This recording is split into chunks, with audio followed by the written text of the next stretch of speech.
Alright, welcome to the video. In this one, we're going to be discussing a 7v7 formation offensively focused on a 3-2-1. Now, a couple of things. Obviously, that means we now have 3 defenders. We're starting offensive shape with 3 defenders. 4, 6, and 5. So that's 3 central defenders. We have 2 midfielders, the 8 and 10, and then the 9 as a center forward, which is the 1. So 3, 2, 1. Now, what I want you to be mindful of is the numbers change from the 2, 3, 1. So the 6 remains, but we have a 10 and 8 as central midfielders versus 7 and 11, and that's because of the formation that we're playing. These guys no longer always, the 10 and 8 are not always going to go provide width now, which means the width is going to come from the 5 and 4 when we have possession. So you're going to see how that works in a second. But just something to be mindful of, because that does change the number of the players because of the formation and style that this group is now trying to play. Personally, I'm not a big fan of the 3-2-1. My favorite formation is the 2-3-1, just due to the balance of players and positions. But this can be a useful formation in various circumstances, because there are a little bit different triangles that start a little bit deeper, which can allow you to exploit certain situations depending on how the opponent's playing. Okay, so I'm going to walk you through an offensive scenario in the 3-2-1, just as an example. Okay, so defenders are going to come into play in this one, so you're going to actually see opponents. All right, so let me start again here, because what I want you to see is this is essentially where they're positioned is kind of how the formation is going to look from a starting standpoint, right? 3 centrally, the 6 should be a little bit deeper to give you that little triangle shape right between the 3, and they're 8 and 10 are going to try and stay higher to attract opponents to come with you or with them. So that's something you need to be mindful of. So you're going to watch here in a second. Okay, so they go into their starting positions. The 9 is going to split. The 8 and 10 are going to be stagnated. One comes a little bit deeper, one goes a little bit higher. Normally in this system, what I'll do is I'll have the central player drop into the box. The 2 other center backs are going to slide out to be more like full backs to provide that width. So you can see here, now we add the defenders. Now this is where the scenario can become in our favor, because now what we're going to have is we're going to have 4 in the back behind the build-out line versus 3. And then if we break the line of pressure, which is this line here, we have 2 versus 1.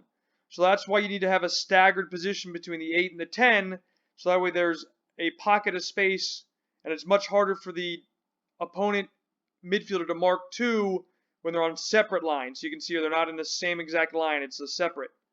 All right, so here would be the same, it's a diagonal. Okay, now because we have to play through the build-out line, the goalkeeper is going to play the center back in the box. Now watch what the goalie does. This is what I encourage.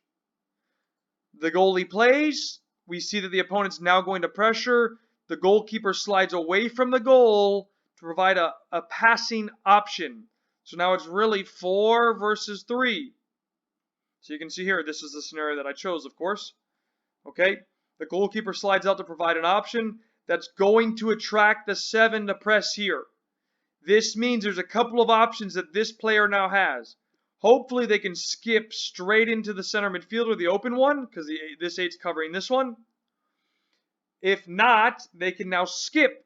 A skip ball would mean they go past this player, and you're going to hit this player.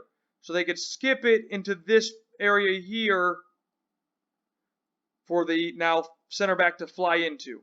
I don't show that in this example. The ball is going to go into the 10, but you're going to watch. Okay, so the ball goes into the 10. Right, no movement just to see the pass go. We've now split. We've penetrated through. Now we have a 2 versus 1 and really a 3v3. But we're looking at this area here, 2v1. This player could have an option to dribble or pass, and we're going to take the pass option. Now what could also happen is, since we have an overload on this side, this defender could now fly forward, and now it's really 4 versus 3. Okay, I don't have that happen because I'm trying to make it as simple as possible, but this player could now fly forward to make it 4v3. Okay, so we play here. This midfielder is now obviously going to pressure this player. He can now pass out to the 8 who had to move a little bit to get the passing option. Now we're able to break forward. So we're breaking forward, and now watch, the entire team now steps up. including the goalkeeper, to get us forward and to deal with the counterattacks. So now it's 3 versus 2. The 10 moves forward, the 8 dribbles forward, and now the 5 is going to come pressure the 8 because pressure on the ball needs to happen. The 8 passes to the open player, which is now the 10. The 5 is going to slide over. The 4 is now going to pressure the 10, but the 9 is going to be available for a pass who's going to drop in a little bit to receive, to go get it, and obviously I bring back the opponent players, and the shot happens. We don't score in that scenario, so it becomes a goal kick. Now you can see how we transition right into our defensive shape of the 3 in the back, 2, and 1. So this is our defensive shape that we want to have, the 3, 2, 1, because we're going to assume here, like in the scenario, I actually skip it, but the opponent plays directly long to the opponent winger, okay? And we now need to react to deal with that circumstance. So the ball goes to their player, and hold on, I got to refreeze the frame.